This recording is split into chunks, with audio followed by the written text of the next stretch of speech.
The signal led them north, far north, past abandoned cities, past rusting spaceports, past entire districts that looked as though people had simply packed what they could carry and walked away. The stealth vessel cut silently through the atmosphere.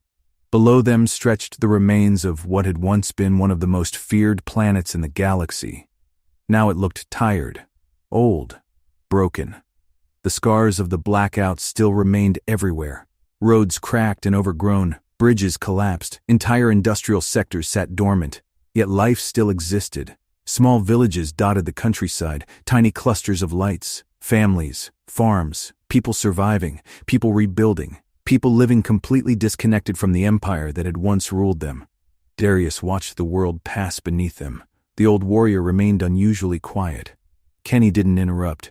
The man had spent decades serving House Rain. Every kilometer they traveled probably carried a memory. Eventually the mountain range appeared, jagged black peaks stretching across the horizon. The signal originated from somewhere near the center. As they approached, another shape emerged from the mountains. Huge, ancient, weathered. The palace. Even after all these years it remained impressive. Not because it was beautiful, because it was enormous. Built directly into the mountainside. Fortified, layered, defensive. The sort of structure built by people who expected enemies forever. Darius stared, still standing. Kenny followed his gaze. The main palace had clearly suffered. Sections had collapsed. Several towers leaned slightly. Entire walls bore damage from age and neglect. Yet somehow the core structure remained intact. The signal beacon blinked from the highest tower, a lonely light in a dead kingdom. The stealth vessel settled onto an ancient landing platform. Dust exploded around them. For a moment neither man moved. Then Darius quietly stood. "We're here." The ramp lowered.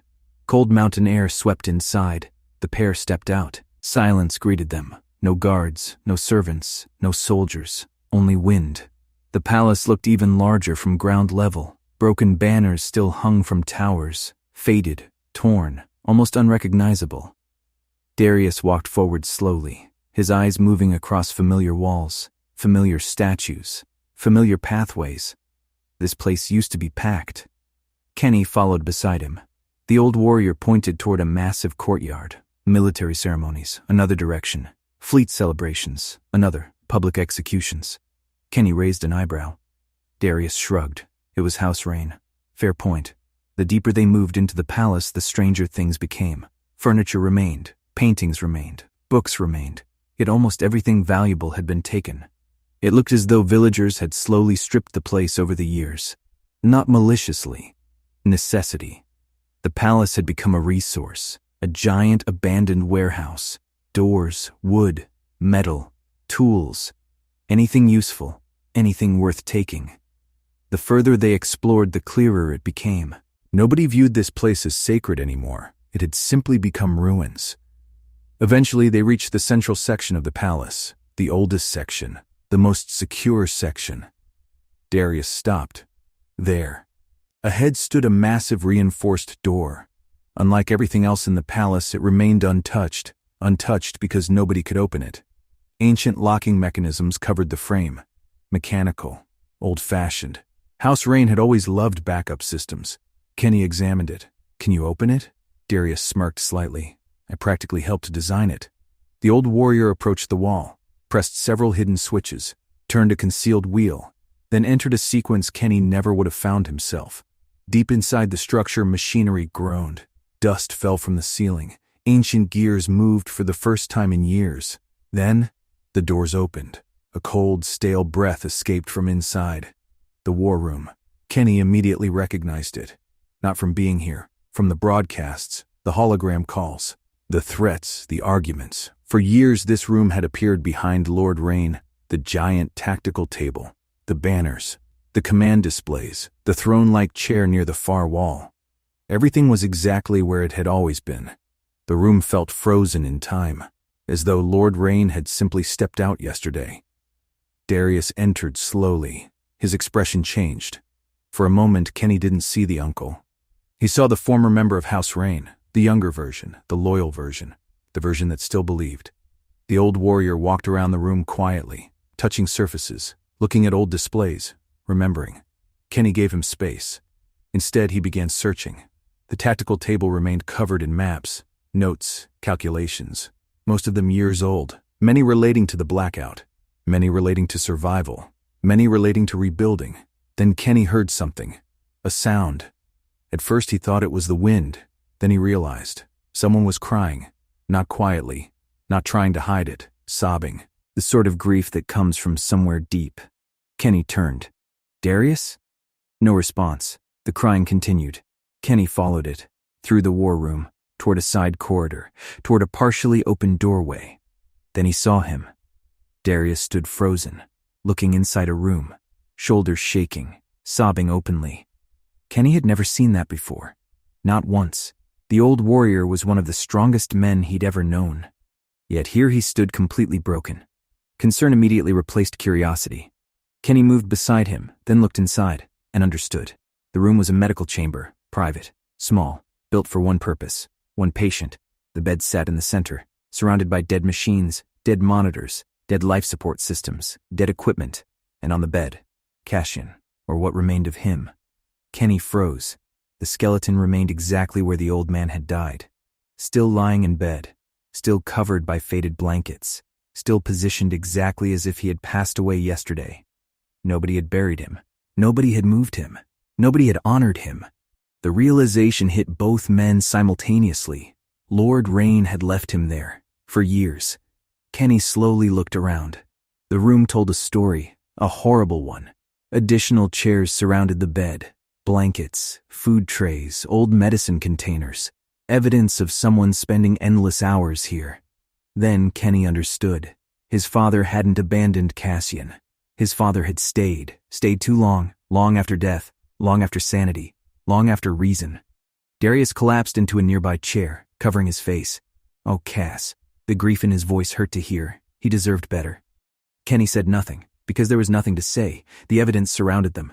The walls, the floor, the desk, every available surface, covered, notes, calculations, schematics, designs, hundreds of them, maybe thousands. Kenny slowly began sorting through them. His eyes widened. Spaceship designs, power systems, engine configurations, life support calculations, navigation systems, salvage plans, resource maps. Every wall documented the same obsession: escape. Lord Rain had spent years figuring out how to leave. Years, building, failing, rebuilding, trying again. The room looked like a mad scientist's workshop, or a prisoner's final project. Neither comparison felt wrong. Then Kenny noticed something sitting on the desk, a recording unit, old, battery-powered, still functioning. He activated it. The screen flickered. Dozens, hundreds, possibly thousands of recordings. Darius looked over. You watching them all? Kenny shook his head. No. Another pause. Just the last one. He selected the final entry. The recording began. Lord Rain appeared immediately, older, thinner, more unstable, yet recognizably himself. The camera sat on a desk. The old man adjusted it, then sat down. A syringe appeared in his hand. He injected the compound into his arm, the same compound Cassian had once used, the synthetic dawn fruit derivative. The old man's breathing steadied almost immediately. Then he smiled, not at the camera, at someone beside it. Kenny's stomach sank. Cassian, or rather, Cassian's skeleton, still sitting exactly where it remained now. The old man spoke to it, like it was alive, like nothing had changed, like the years hadn't happened. The conversation made no sense. Responses existed only in his mind, yet he answered them anyway. Laughed, agreed, argued. At one point even apologized. Darius looked away, unable to watch. The recording continued. Eventually Lord Rain stood, proudly, excitedly. The madness became impossible to ignore. The ship's finished. He smiled, a huge smile. We finally did it. He looked toward Cassian again. As soon as they see what happens, they quote LL understand. Kenny frowned. Understand what? The recording never explained. The old man simply continued pacing, excited, nervous, almost childlike. Then finally he stopped, looked directly into the camera, and grinned. Now. Another pause. Off to prove a point. The recording ended. Silence returned. The room suddenly felt colder. Neither man spoke, because the recording answered almost nothing. yet somehow explained everything. Lord Rain hadn't escaped as a conquering emperor. He escaped as a broken man obsessed with proving something nobody yet understood. Darius stared toward Cassian's remains, tears still falling. "That's what we became." His voice cracked. "That's what my family became." Kenny moved beside him. The old warrior shook his head. "I knew they were bad, I knew it, but they were still family." Kenny placed a hand on his shoulder. Darius looked older than ever, not physically, emotionally. The illusion had finally died. Not House Rain. The illusion. The belief that somewhere beneath all the cruelty there had been dignity left. There wasn't. Only decay. Eventually they left. The palace remained silent behind them. The skeleton remained where it lay. The beacon continued blinking. A lonely signal from a dead dynasty. Hours later, the stealth vessel lifted back into orbit. Neither man spoke much during the return journey. There wasn't much left to say. When Reach Prime finally appeared ahead of them, both felt relief. Home. Real home. Not a palace, not a dynasty, not a legacy. Home. The ship descended through familiar skies, warm lights, busy traffic, living cities.